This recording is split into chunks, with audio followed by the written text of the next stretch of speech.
Everybody, we might make a start if that's okay. You can just take your seats, those at the back, grab a drink if you need to. My name is Charlie Shandil, and I'm one of the councillors here in the Queensland branch of the Australian Institute for International Affairs.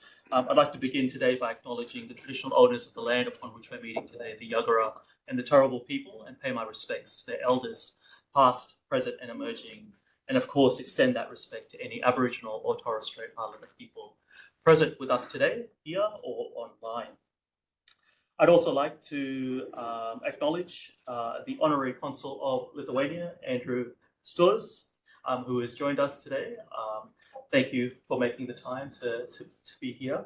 Can I also acknowledge Mrs. Anu Van Hatten, who is the Honorary Consul of Estonia, who is based in Perth, and she has joined us online.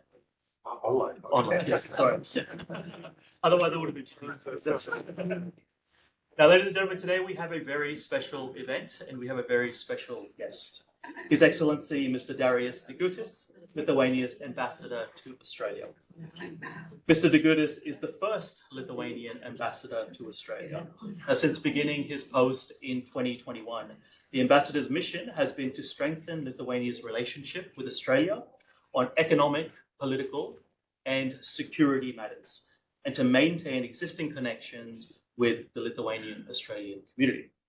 The ambassador also has a key role in advancing Lithuania's national energy security interests, forming strategic intergovernmental alliances, and driving Lithuania's security objectives on the world stage via NATO and European partnerships. The ambassador's position to Australia follows a long and varied diplomatic career, working across as a senior government executive in foreign policy, in energy, and in security. He is an experienced senior diplomat where he has held ambassadorial positions in New Zealand, in Israel, in South Africa, and in Poland, and senior diplomatic roles in the United States and in Denmark. Now, I've had the privilege and the honor of meeting the ambassador on multiple occasions, and I've also had the chance of getting a preamble of this incredible presentation as well. And can I say that we're in for an exceptional presentation and one that I'm sure is going to be frank, open, and candid, which I'm excited about. Can I now invite the ambassador to the lectern for his presentation? Please join me in welcome.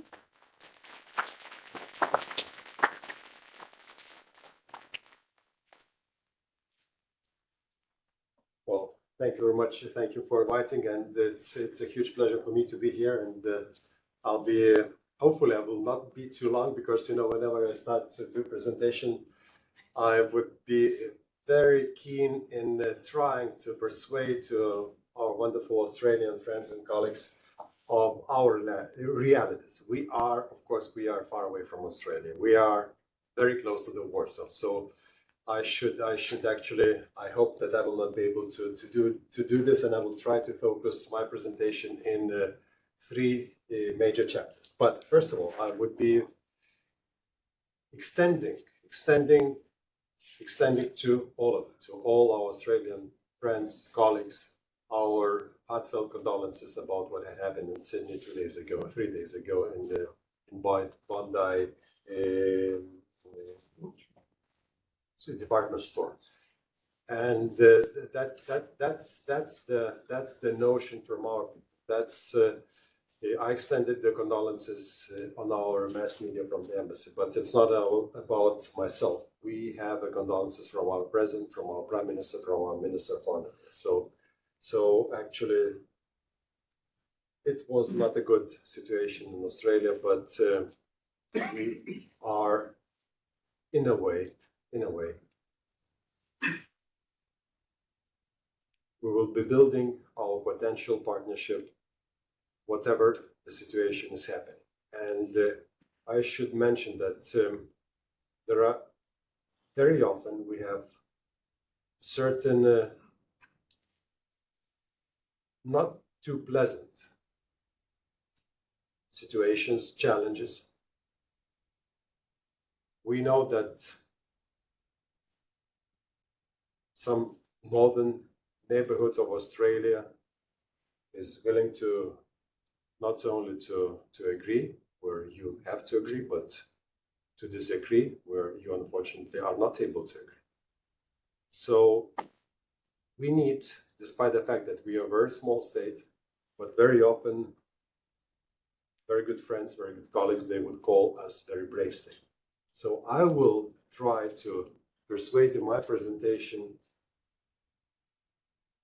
certain aspects on where we are and where we could be able to cooperate with Australia. Well, every state has foreign policy. We do also have foreign policy. There was a Lithuanian internal ambassadors meeting last November, so I was in Lithuania, so all Lithuanian ambassadors were there. And we had a very good meeting with our foreign minister. Actually, our foreign minister was 2 years ago in Australia, visited in an official visit to Australia, to Canberra and to Melbourne. And that was just a week before Russia's terrible aggression to Ukraine. So certainly our minister, because he knew some information, so he delivered that information to Australian colleagues. So that was a very good visit. And we met with the minister, and he told to us, we have foreign policy, and we have 3 priorities. Would you be able, I address this question to all of you, would you be able to tell what are the 3 priorities of Lithuania's foreign policy? Yes, please. Collective security through NATO. Absolutely. Others? That's one. Other, second and third? Freedom. In a way, but The rules-based international order. Defense, defense, and defense. security? Security?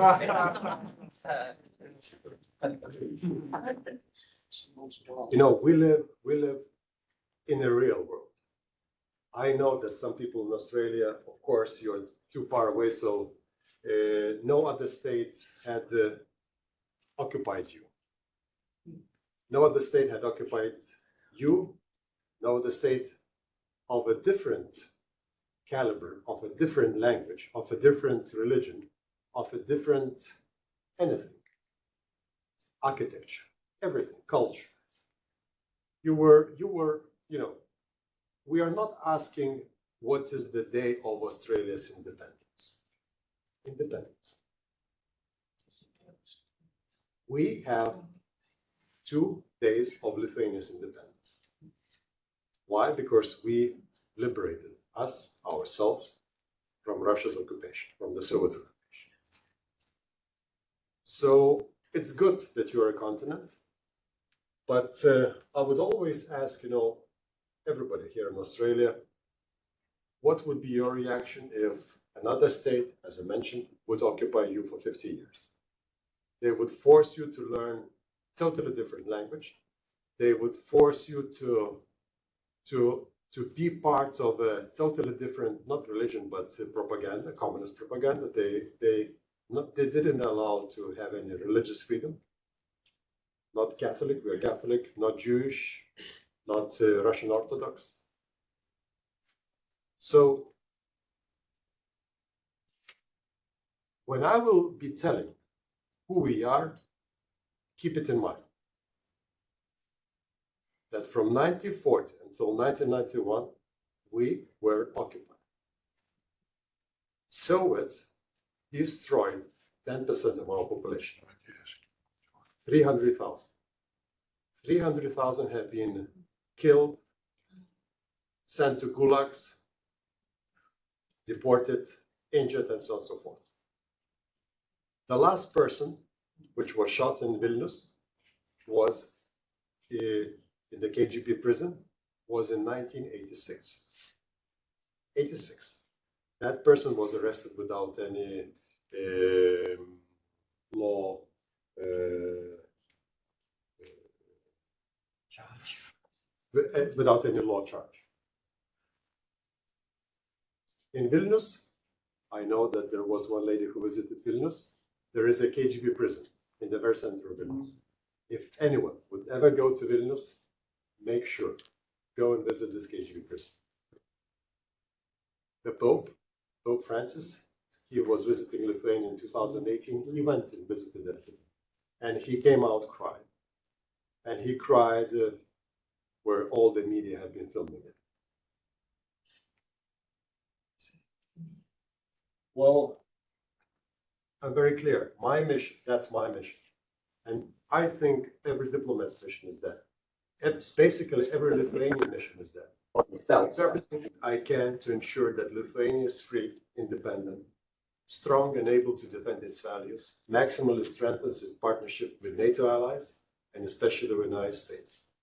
We will fight against communism and politically corrupt regimes, and never again we will allow Russia and or any other adversary state to occupy Lithuania.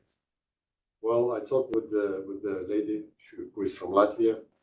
She mentioned that your parents left Latvia because they didn't want to be occupied. They didn't want to be involved in this terrible communist occupation. No, we are not going to be occupied anymore. We will try to do everything what we can with the help of Australia, with the help of the United States, with all other helping states. We will deter, and we are defending this very special defensive policy. Now, I will show a couple of aspects. So certainly security is very important. I will provide you what we do have with Australia in a couple of last years. What are the results of our cooperation with Australia? Certainly, of course, Ukraine is very important, and I will tell you what we do with Ukraine. And of course, defense, that is very linked to our assistance to Ukraine. And of course, yet another chapter, the third chapter, will be our interesting relations with China. You probably know that, for instance, we don't have any diplomats in Beijing. They expelled our diplomats 2.5 years ago. 2 years ago, because we accepted Taiwanese mission to be established in Vilnius, and we are very happy to have Taiwanese mission in Vilnius. We love the values, we love the liberal values, we love the values of freedom and liberty. So that's why we have the Taiwanese mission in Vilnius. So certainly after that, China deleted Lithuania from the Chinese customs list. So we were not yet able to do anything. And of course, you know it probably very well, after two years before, Chinese extended coercion measures to Australia. And actually, you were number one, 21 coercive measures to Australia, and we were number 2, 16 coercive measures to Lithuania. All the other states, UK, Netherlands, they were like 2 or 3 coercive measures against those states. So actually, we know, and at this particular moment, for instance, I can also tell that we certainly, it was a little bit of a shock for our businesses to turn away from China. We had not like $220 billion as you do have a trade relations with China, but we had like number 7, number 8 on the trading list with China. So actually it took half a year, but at the moment we are de-risked and decoupled with China. We don't do basically nothing with China. So we try to do with many other Indo-Pacific states except China. I should also tell, for instance, that there was a Taiwanese election in January this year, and 1 week after the elections, 11 members of our parliament, 3 deputy speakers, they went to Taiwan. They stayed for a week. They met with the present president and the next president. They met with the Minister of Foreign Affairs, National Security Advisors. When they came back to Lithuania, the next day, Chinese officials banned the tourist visas for Lithuanian citizens. So it's all fine. We don't go to China, and we don't go to China. And you know, very often I would talk, I know, you know, you have good relations, trade relations with China. Many other states in Europe, they also had good relations with the trade relations with Russia. We told them 10 years ago, 15 years ago, don't do that, because this is politically and economically unpredictable state. And actually, 30 years ago, our independence first day, we were not yet able to do anything, any trade relations with the West. All our trade, 100% was with Russia. Would you know? Would you be guessing? Could you tell me what is our trade relation today with Russia? 6%. 6%. 20 years ago, it was 70%. It increased and decreased. It's only 6%. 10 years ago, we imported 100% of Russian oil and gas. 100%. We were absolutely dependent on the supply from Russia.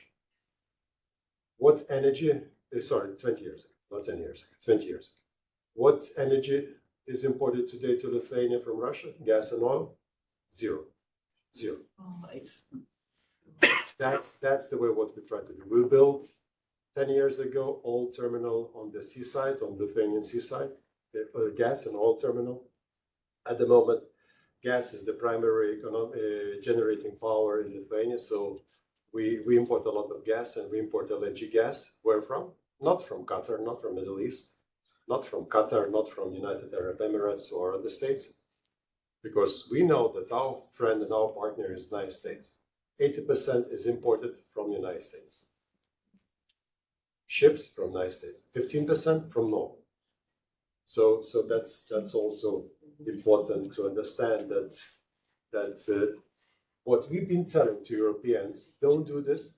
Now they understand.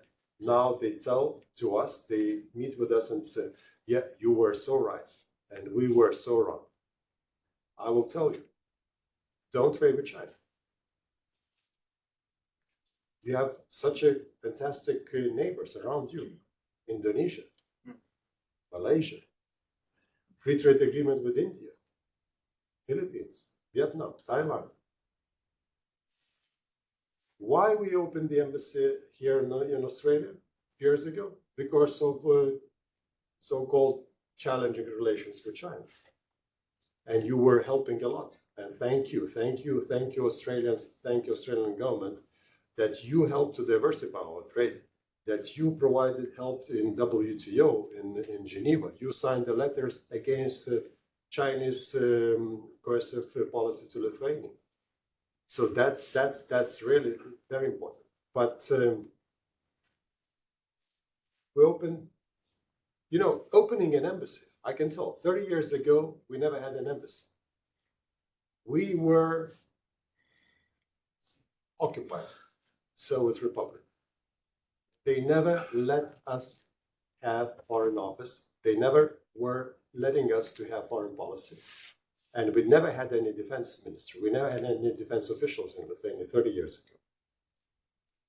Of course, making an embassy, it's a big investment. At the moment, we have 60 embassies. But 4 years ago, we established 4 embassies, invested into 4 different states.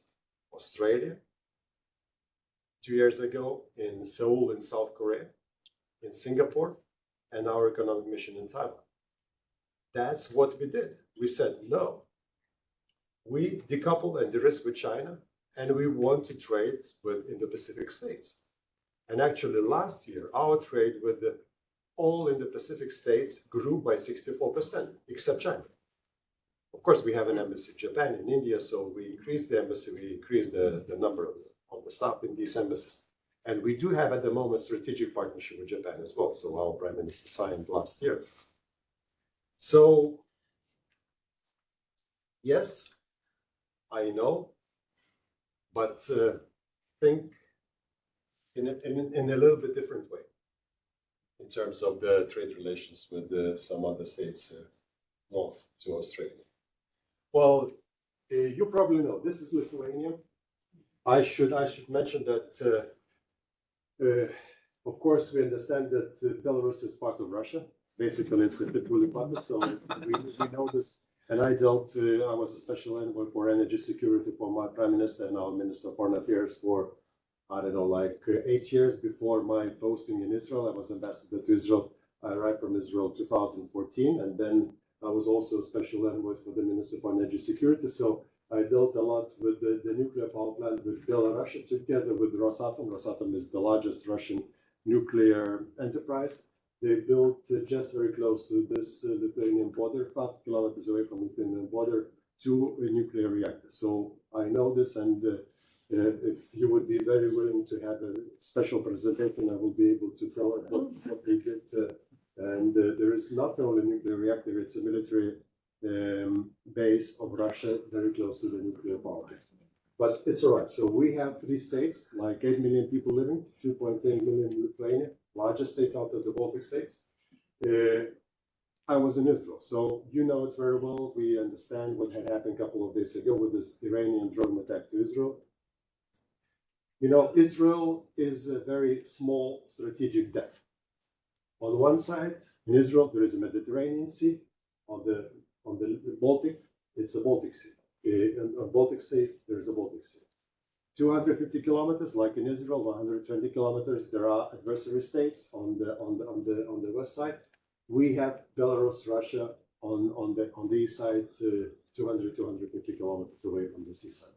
So it's a small strategic depth. It's not like Ukraine. You can see Ukraine is 15, 16 times bigger than Lithuania. So certainly it's a lot of more ability to maneuver during the war which is happening now to the Ukraine. For us, it will be difficult. We have only 95-kilometer border with Poland. It's called the Suwalki Gap. I will show you later on. And we have Kaliningrad exclave. Kaliningrad is a Russian word, of course, but usually the normal word, which had been in the language for the last, 400 to 500 years, that's Königsberg. It's a German, it was an East Prussia. So actually, after the Second World War, during the Potsdam Agreement, they let Russia to have Kaliningrad. This is the largest military base in Europe, largest Russian military base in Europe.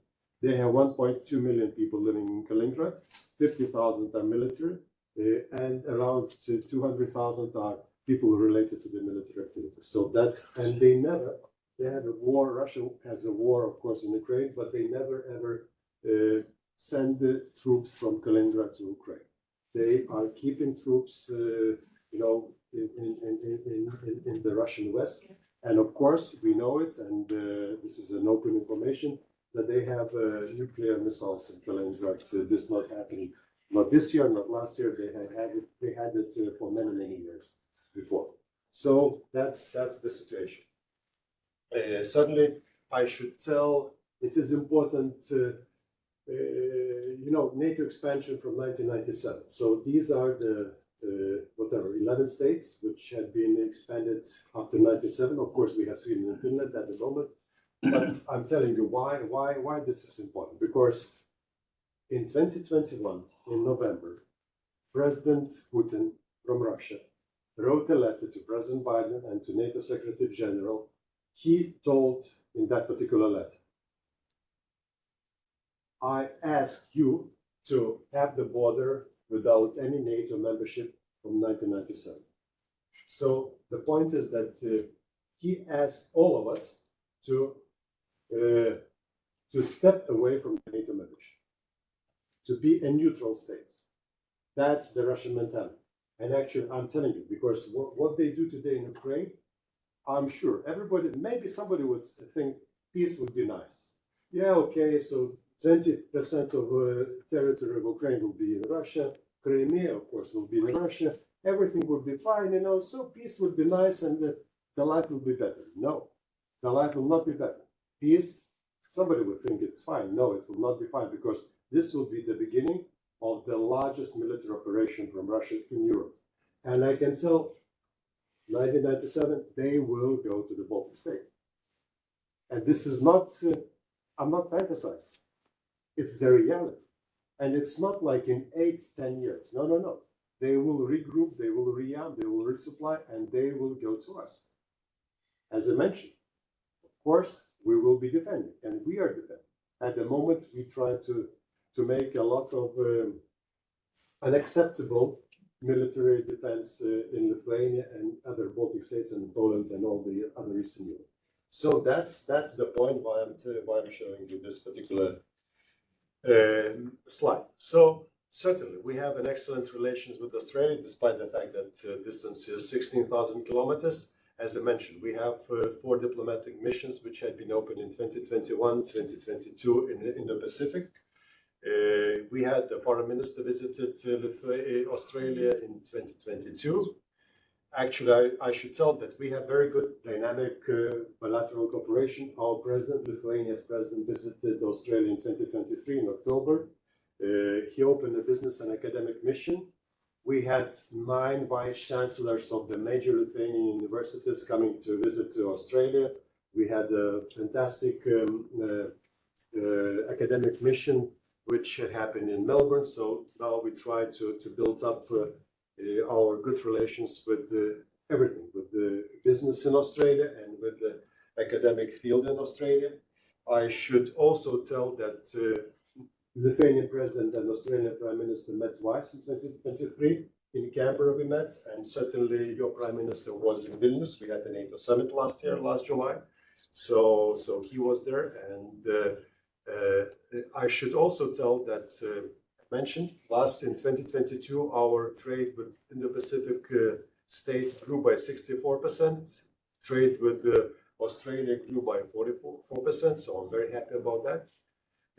I should also mention that last year Australia, and this is the 10th European state, Australia opened a mission in Vilnius in Lithuania. So we are very happy about that. And I should also mention that last Friday there was an excellent Australia investment seminar in Vilnius.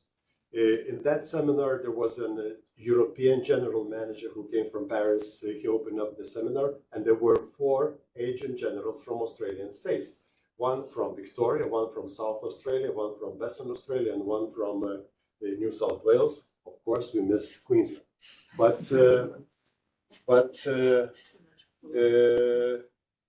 We had the Lithuanian members of parliament, the official delegation who visited Australia in February. We met with the Speaker of Australian Parliament. So actually all the relations are very, very good. And certainly we are meeting also with defense people in Australia. We have very good cooperation with DOT, with all the security institutions, think tanks, and so forth. So certainly Lithuanian Soviet Russian aggressions. You know, of course, we have a very important day, which is the June 14th. That's the morning of the day of mourning and hope of Lithuania, because in 1941, Russians, this was the first time that they sent all Lithuanians, Latvians, and Estonians to Siberia. On one night, on June 14th, one night from June 14th to June 15th, Russia sent 30,000 Lithuanians to Siberia. 30,000, one night. So, you know, out of 2.8 million people, it's a lot. The first time we encountered a communist monster and occupation, this was just before the Second World War in 1940. As I mentioned, 10% of our people were exterminated under the Soviet rule. Well, again, it's good. You should know that 35,000 of Soviet troops have been was an instrument of occupation of the Soviets in Lithuania. 35. So it's a lot for a small state. Now, my question is, of course, it's a Cold War at the moment in Europe. And I do think that certainly Australia is also involved in that as well. So the question is, where's the Pearl Harbor? In kind of a metaphor question. You know it very well that when Japan attacked the United States in Pearl Harbor, this was December 7th of 1941. And after that, on the December 7th, the United States were engaged in the Second World War. They didn't engage before the Pearl Harbor. Now the question is, of course, I'm not talking of it's kind of a metaphor thing, but the question is, so where is the West of trying not only to allow Ukraine to defend, but trying to defeat the brutal communist Soviet Russian monster Putin and his clique in Ukraine? We're still not getting that. I think so. So, of of course, Ukraine fights for their freedom, they fight for our freedom, they fight for all European nations' freedom, and they fight for your freedom. We all understand, yes, peace is important, but I would say it's justice. It's justice. It's not only peace, it's justice. Why justice? Because Russia has to leave Ukraine, the territories that they grab, including Crimea. Some in the West, they would think peace in Ukraine will end the war. As I mentioned, no, it will be the beginning. Russia will attack NATO. I think they will attack Lithuania, Latvia, and Estonia. And we see certain signals about their thinking. And actually, this was an interesting report. There were an open media report. There were a few years ago a war simulation game in the United States, and they were thinking about what Russia will do in the very near future. And actually, the idea was that they will attack all of us. I think probably Lithuania because of Kaliningrad, of the largest military base next to us. So yes, Ukraine fights for all our freedom. We know what had happened in Bucha, Irpin, Kramatorsk. That is exactly what had happened in Lithuania in 1940 until 1991 of the Soviet occupation. We need to provide weapons to Ukraine to punish, of course, the Russian war criminal. Russia will rebuild this military. I will show you what Russia does today in my latest slide. Certainly, we all understand, and you probably understand. We understand. NATO understands that. Russia and China has an exceptional strategic access. Certainly, it's important because Russia provides a lot of financial assistance China provides a lot of financial assistance to Russia. Don't forget, whenever you hear any story from the whatever Soviet, I call it Soviet, but Russian propaganda, doesn't matter. Soviet Russian propaganda, more or less, is the same style what had happened for many years. You know, I have 60 years of age. Half of my life I was forced to be part of the Soviet occupied Lithuania. I was forced to serve in the Russian military. I was forced to learn Russian language. I never believed Russia. I never believed this, the so-called the bright communist future for all of us. No, nobody believed. I mean, okay, maybe 10% of Lithuanians believe that, but nobody else believed that. So what they do, they lie all the time. They lie. We knew. I would never ever watch, the Russian news, the Soviet news on TV, because I knew that everybody would be lying. So, and they would threat all the time. That's exactly what they do with the West.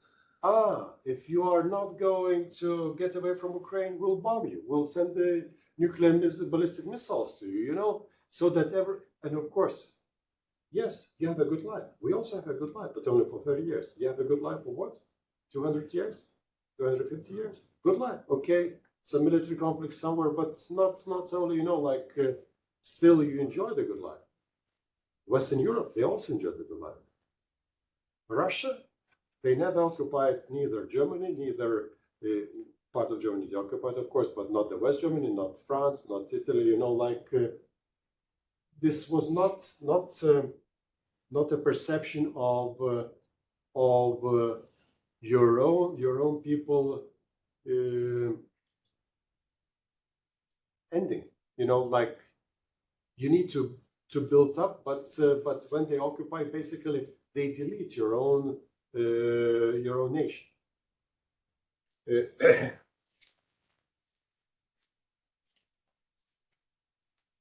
So, well, actually, it's also very important. Ukraine fights for all our freedom. Yes, we know, but do we support Ukraine as much as we can? In Ukraine, male life expectancy at this moment dropped from 67 to 57. It's below Chad, Nigeria, Lesotho, and Central African Republic. It's because they fight the war. It's because, we should understand that, and we are not able to understand. We are not able to understand that half of Kiev doesn't have any electricity supply because Russia bombed their power station next to Kiev. Kharkiv, a week ago, they bombed Kharkiv power station. You don't understand that they have nothing. They don't have any lights. They don't have any AC. They don't have any waters. It's, you know, yes, you are not in the war. We are not in the war, but we try to support as much as we can. Please try to support. It's not only Ukraine. Try to support all of us. Try to support.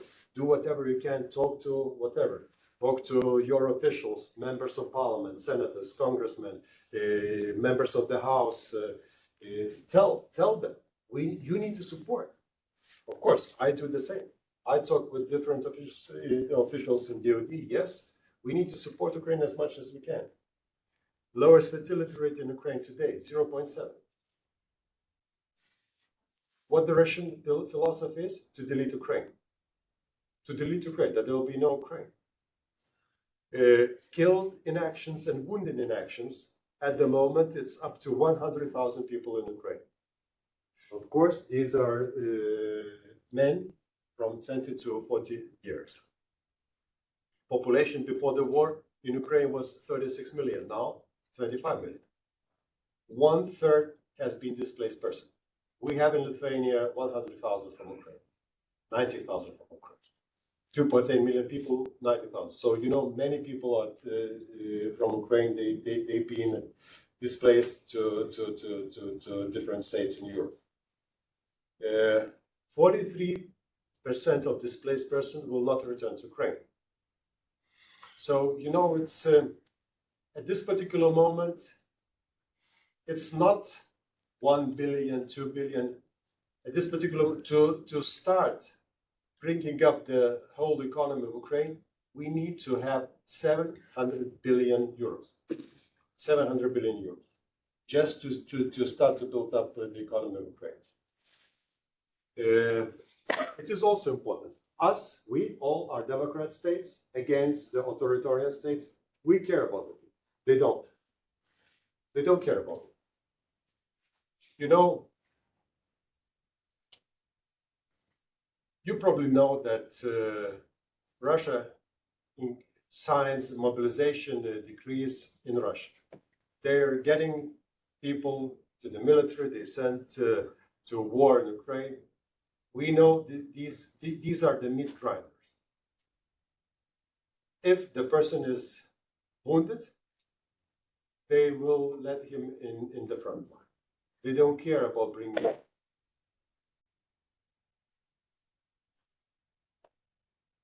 Why? First of all, it's in their mentality. Another thing, if you would look what Russian soldiers are fighting in Ukraine, you would probably not have anyone from the rich families' sons fighting in Ukraine. From Moscow, from, you know, all the rich guys. They're not there. They're not there. These are the small, whatever, from the small villages. Kids, boys from the small villages. But in the Russian village, the monthly salary is around $150 to $200 per month. And if the person is killed in Ukraine, Russian government sends to the families of the kid who were killed in Ukraine $21,000. That's the price, $21,000. Can you believe how many years you would be able to work in the Russian village in order to get $1,000 when your monthly salary is around $150 to $200? 10 years? So, you know, Join the army. yeah. And I will tell you, what is happening with the Russian economy today. 5 minutes. Oh, all right. So geopolitical struggle after new Cold War, where's Pearl Harbor? Yeah, we are not lying and threatening. We have already mentioned this. Russia expects the West to lack resolve. Russia believes NATO will back down. No, we are not going to do that, but that's their mentality. So certainly they understand that prolonged ground war will inflict greater damage. They tell, don't come to support Eastern European allies unless you want to see your own sufferings. And certainly NATO, we must deny Russian threats. It's important. So finally, we have the Sweden member of NATO, Finland member of NATO. This is becoming NATO lake. Certainly, you know, the Kaliningrad, the largest Russian military base.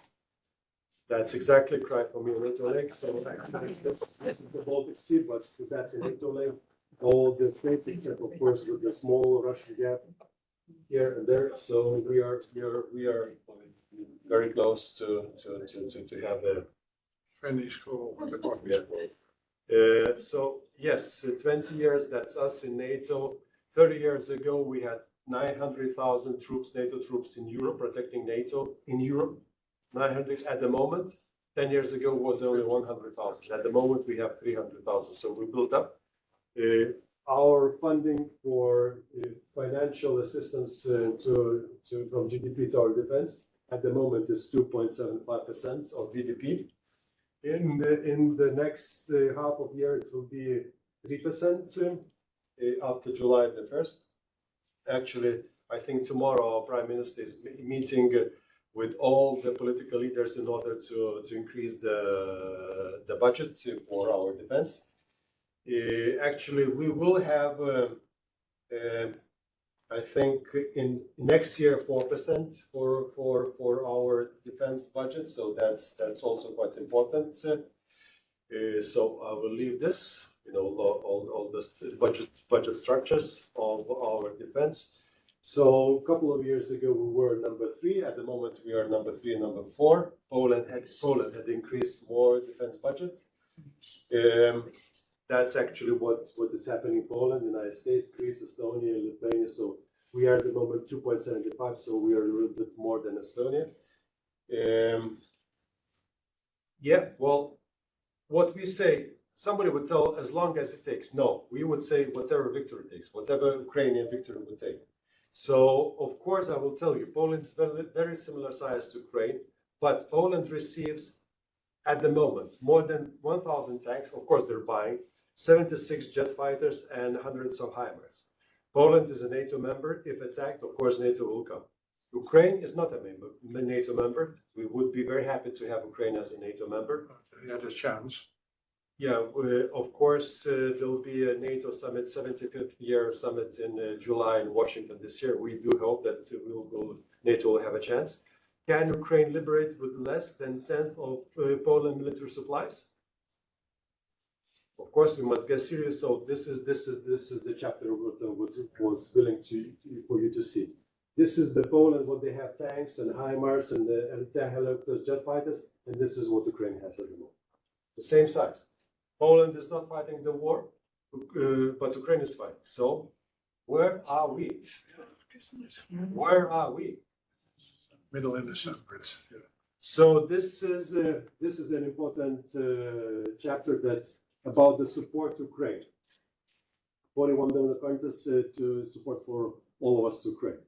So, sorry, I'm not able to see Australia. It's like 0.04%. So it's important. Of GDP.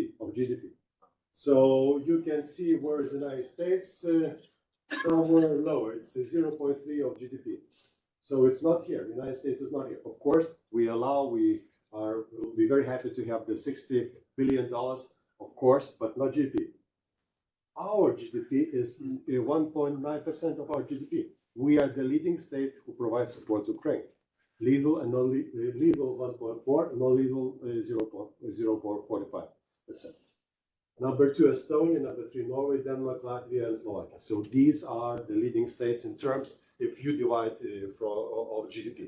So our defense, 2.75% of GDP, 1.9% of assistance. So that's actually around 4% of our GDP for the important needs for us to implement. Well, again, it's also important. So we have in Lithuania obligatory conscription since 2004. We have Baltic defense plans, all the 3 Baltic states. We were building secure border against Russia and Belarus, and we were building in Lithuania 600 bunkers. 10 years ago, we had 9,000 soldiers, active soldiers. At the moment, because of conscription, we have 22,000 soldiers and 104,000 reservists in Lithuania. We are trying to build up till 2030, 500,000 of reservists in Lithuania. 8,000 of NATO troops and brigade from Germany will come to Lithuania next year. In 2026, we already have some German soldiers.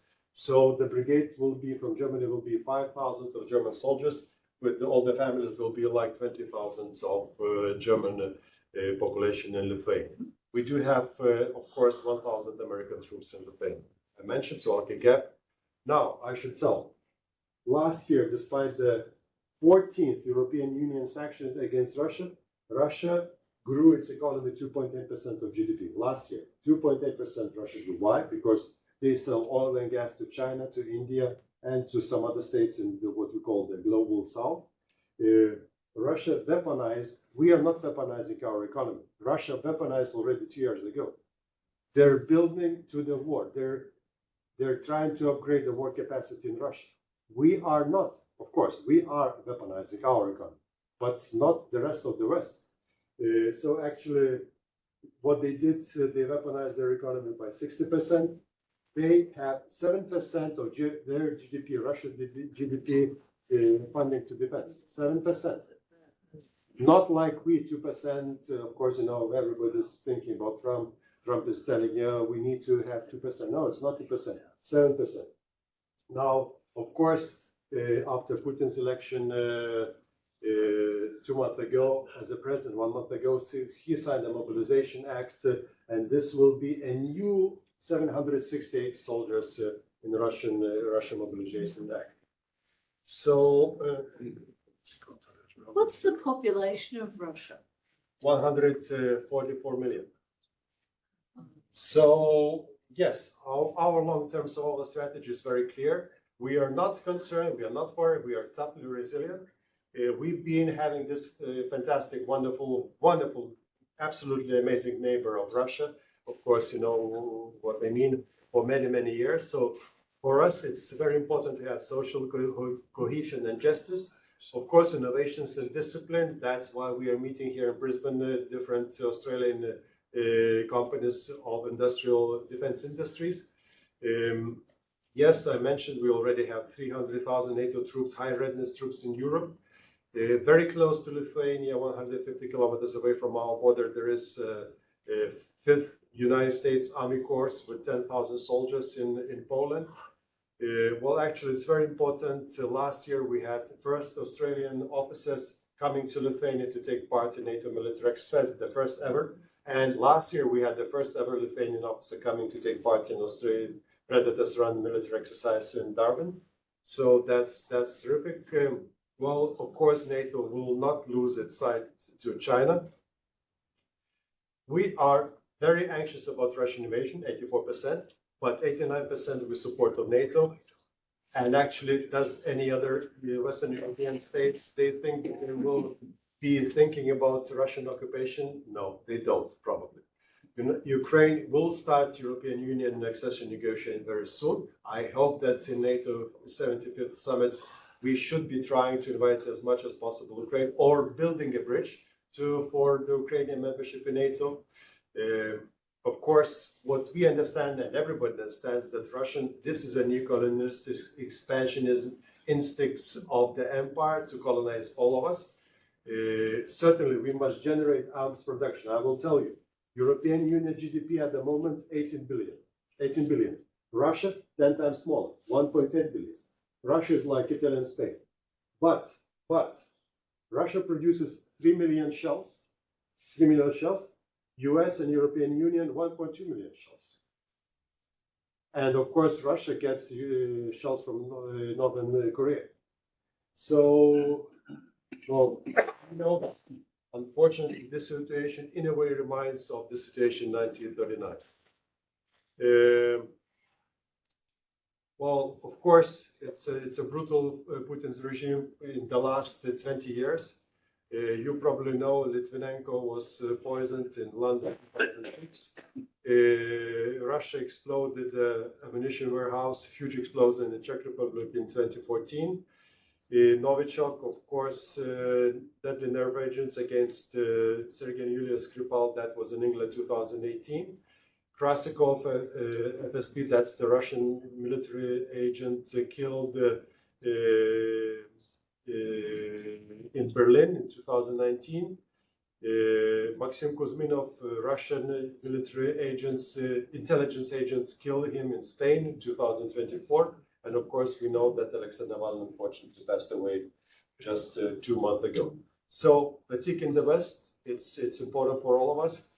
It is Ukraine, regretfully, not our war. No, it's our war. We need to do as much as we can to send support to Ukraine, especially to air defense.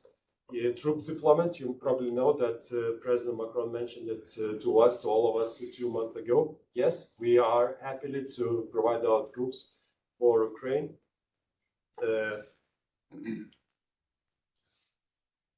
Okay, so if Ukraine will not win the war, so that will mean a complete collapse of Western system. West cannot afford to lose.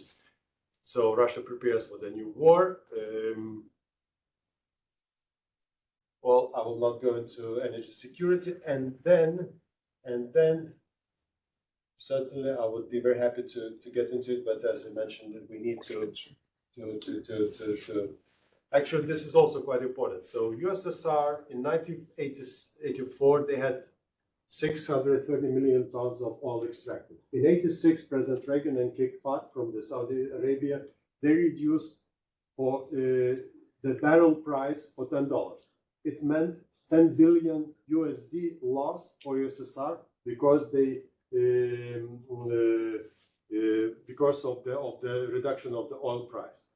So I think it is also quite important because we need to do everything what we can in order to reduce the price, because 60% Russia's export from 2011 to 2014 was accounted for gas and oil. At this particular moment, it's also accounted very similarly because they send gas and oil to China and to India, and of course to some other states.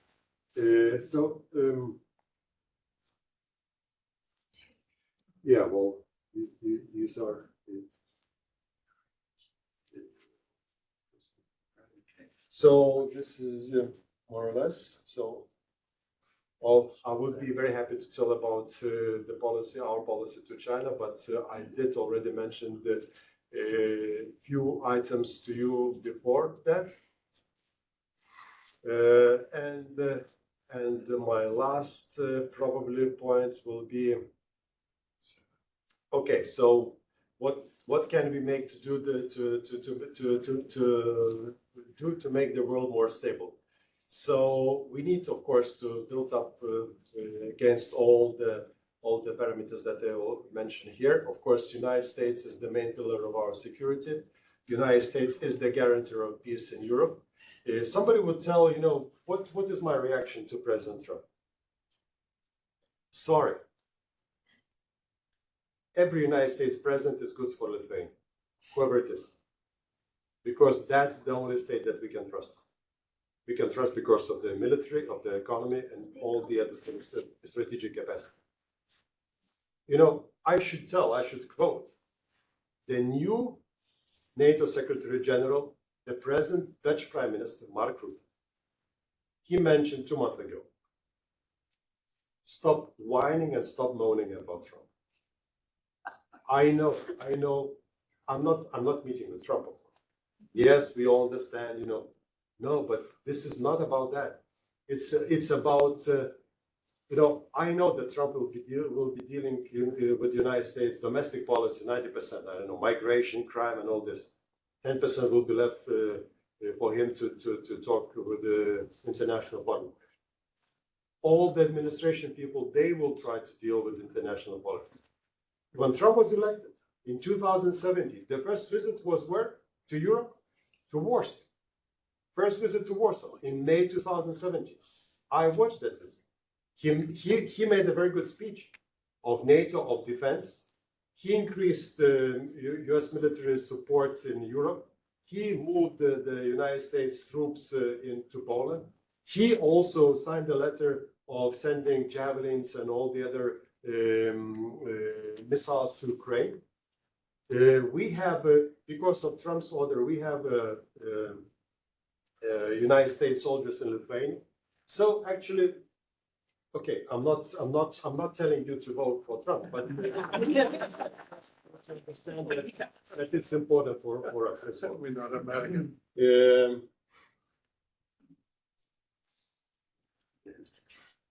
Okay, this is the last one. And this is from the present Secretary General of NATO. Ukraine will join NATO. It's not a question of if, but of when. As NATO prepares for that day, NATO will continue to stand with Ukraine for your security and for ours. That's it. Thank you so much.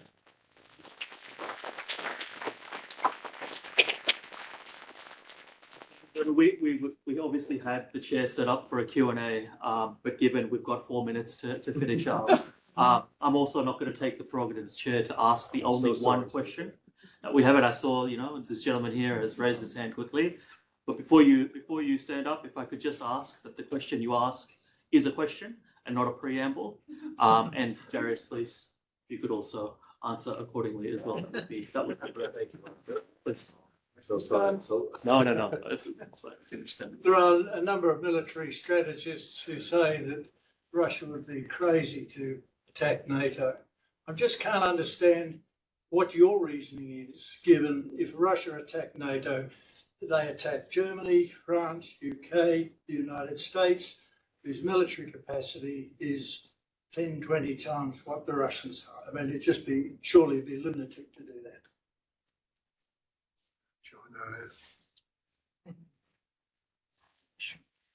When did Sweden join NATO? Sorry?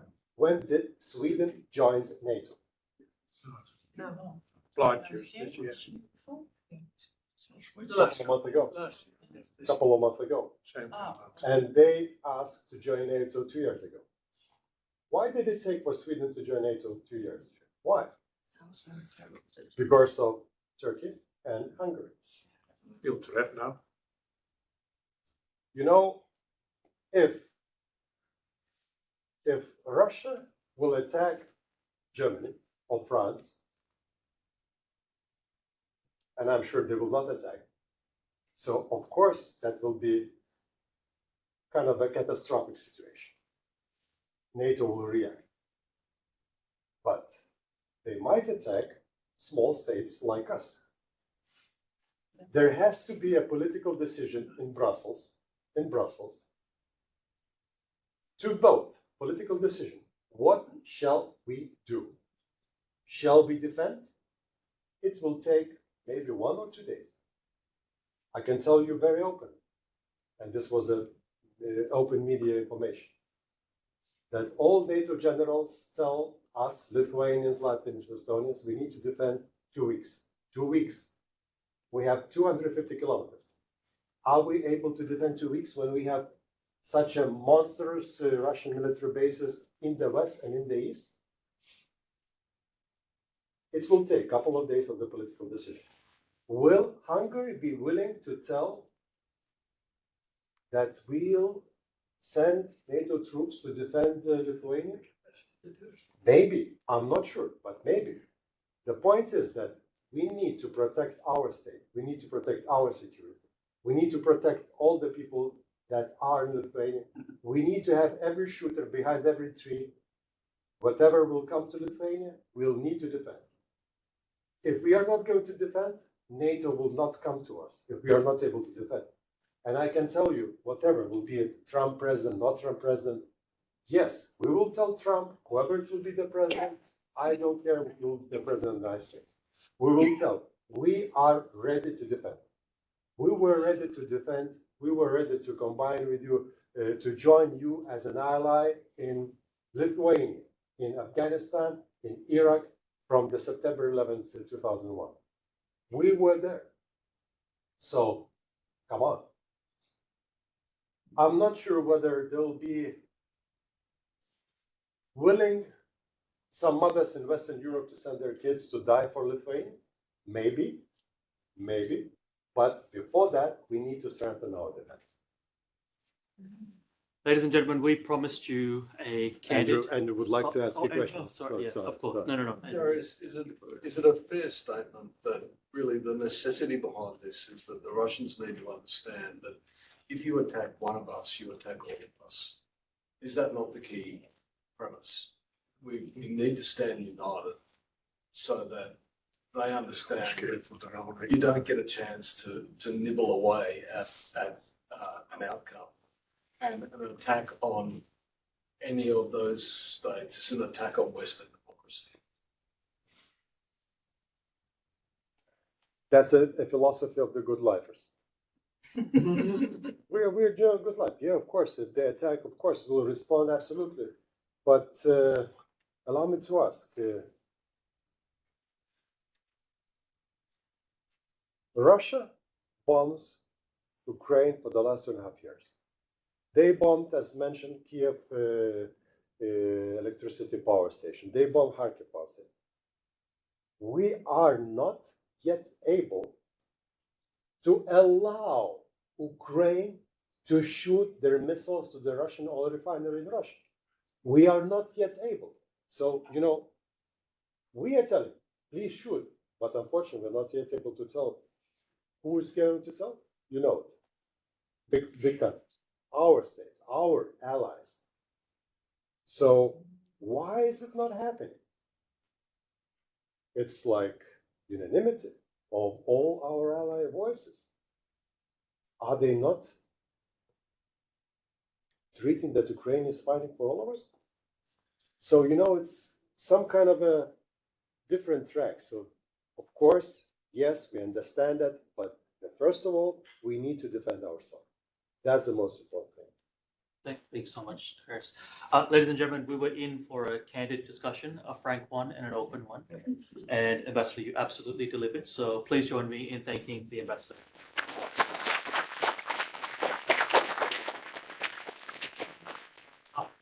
Paul Lucas, the State President of the AIIA here in Queensland, to do the closing remarks. Thanks very much, Charlie, and thank you, Your Excellency, for a wonderful contribution tonight. Just to explain to people here who haven't been here before, we are on a strict time we go on the web and our seminars are recorded. So we can't go over time. It's a problem for us to do that. So, often we would like to go for 2 or 3 hours, but we don't have the capacity to do that.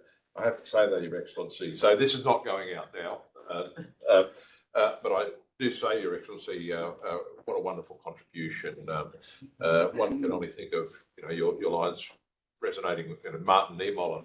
First they came for the Jews. I wasn't a Jew, so I said nothing. And they came for the Gypsies. I wasn't a Gypsy, so I said nothing. They came for unionists, and I wasn't a unionist, and I said nothing. And they came for me, and I don't have to speak. So what have we got coming up? Now, next week on Monday the 22nd, we've got Her Excellency Berenice Owen-Jones, the High Commissioner of Australia to Ghana and a number of other African nations on a struggling peace, extremism, democracy and development along the Sahel and in West Africa. Now, that's a members-only function. I think Ben, do we still have any vacancies? Ben, do we still have any vacancies? Ben? Do we still have any vacancies for the Berenice Owens-Jones? We still have a couple. So you have to join to register, and there's a small fee, but that's not much. Well, the fee to join, but you have to, it's a paying evening as well. Then the next night, we've got Dr. Michael Vaughan, and that one is the first one's at here, Holding Redley. On Tuesday night, Dr. Michael Vaughan, a Blossoming Alliance Australia and Japanese Foreign Relations. That's at Parliament House, different venue to normal. Then on the 13th of May, we have a career panel discussion. Our young professionals program, our younger members are running this career panel discussion with Rosemary Dent, Ian Kemish AM, former High Commissioner, Joel Lindsay, and that'll be moderated by our interns. And on the 14th of May, Dr. Uti Donovan, Griffith University, Virtual Peace, the Effects of Digital Technologies on Women's Participation in Peace Processes. On the 21st of May, we've got His Excellency Jean de Dieu Uwehangye, who's the High Commissioner of Rwanda to Australia, speaking on the 30th anniversary of the Rwandan genocide. And on the 11th of June, we've got Professor Donald Rothwell from ANU speaking on Ukraine, Gaza, Nicaragua, and genocide before the International Court of Justice. And we've also got Arthur Sinodinos at a date to be organised. He's agreed to speak. And a lot of things happen in Brisbane. I ran into George Brandis at the New Farm Coles the other day, and he has agreed to speak to us on UK and European politics at a date that I'll organise with him in person in the near future. So there's a lot happening at the AIIA. Please make sure that you come along. Thanks very much.